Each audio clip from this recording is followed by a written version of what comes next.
රසනහර පිනා යන හදනකොට මුළු ගෙදරම සුවඳ කවුරුත් දැක්ක ගමන් ආසමාස පයිනපල් ගැට එකක් හදන්න යන්නේ.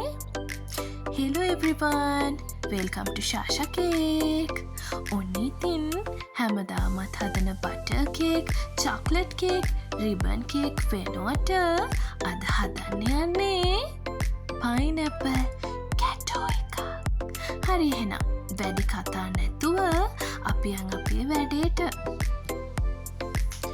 අපිට ඕන කරනවා ඇස්ට්‍රෝග්‍රෑම් 250, පිටිග්‍රෑම් 250, සීනි ග්‍රෑම් 250, ලොකු බිත්තර 5කුත් ඕනේ, වැනිලා පිංච් 1කුයි, බේකින් පවුඩරයි. දැන් මම මෙතන හදන්නේ 500 කේක් දෙකක් ළමයි. පයිනැපල් ගැටෝ එක හදන්න අපි පාවිච්චි කරන්නේ ස්පොන්ජ් කේක්. බිත්තර සුදු මදේ කහ මදේ වෙන වෙනම වෙන් කරගන්න ඕනේ. ඊට පස්සේ සීනි ටික මන් ටිකක් ග්‍රයින්ඩ් කරලා ගත්තා. හරි. අපි දැන් ඉස්සලාම බිත්තර සුදු මදේ හොඳට බීට් කරගන්න ඕනේ. සීනි භාගයක්ම දාගන්නවා. ඊට පස්සේ හොඳට බීට් කරගන්නවා. අපි වෙනම බෝල් එකකට බිත්තර කහ මදයි ඉතුරු සීනි ටිකයි අරගෙන හොඳට බීට් කරගන්නවා.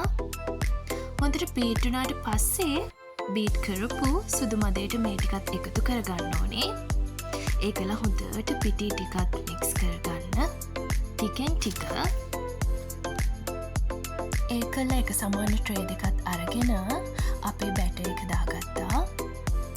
මම මේ වෙනකොට oven එක විනාඩි 10ක් ප්‍රීහීට් වෙන්න දාලායි තියෙන්නේ. දැන් අපි යාලා බේක් වෙනකන් අපේ අන්නාසි ටික ලස්සනට සුපිරියට කපා ගන්න තමයි යන්න තියෙන්නේ.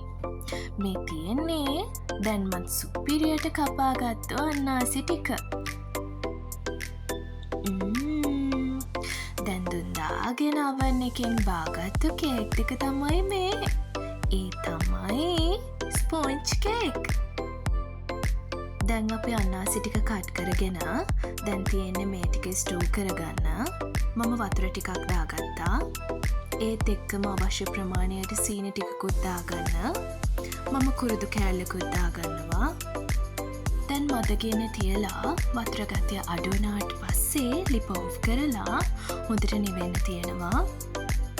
වෙනම අන්නාසි කෑලි ටික අරගෙන සිරප් ටික වෙනම අරගෙන හොඳට නිවෙන්න තියාගන්න ඕනේ. එයා නිවෙනකන් අපි යම් විප් ක්‍රීම් එක හදාගන්න. අපි විප් ක්‍රීම් එක බෝල් එකකට දාගෙන හොඳට බීට් කරගන්නවා. දැන් අපි සෑන්ඩ්විච් කරගෙන ඒක උඩින් ෂුගර් සිරප් හොඳට දාගන්න ඕනේ. ඒකලා විප් ක්‍රීම් ටිකක් ගාගෙන අපි ස්ටූ කරගත්තු අන්නාසි ටිකත් හොඳට වටේට දාගන්නවා. ආයෙ ඒක උඩින් විප් ක්‍රීම් හොඳට ගාගන්නවා. අපි මුළු කේක් එකම කවර් කරගන්නවා විප් ක්‍රීම් වලින්. මේ තියෙන්නේ අපේ ෆයිනල් ලුක් එක.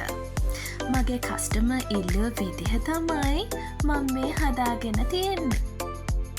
මේ ලස්සන රසවත් අපේ පයිනැපල් කේක් දෙක අපේ ශාෂා කේක් එකෙන් ඕඩර් කරේ ආදරණීය කස්ටමර් කෙනෙක්.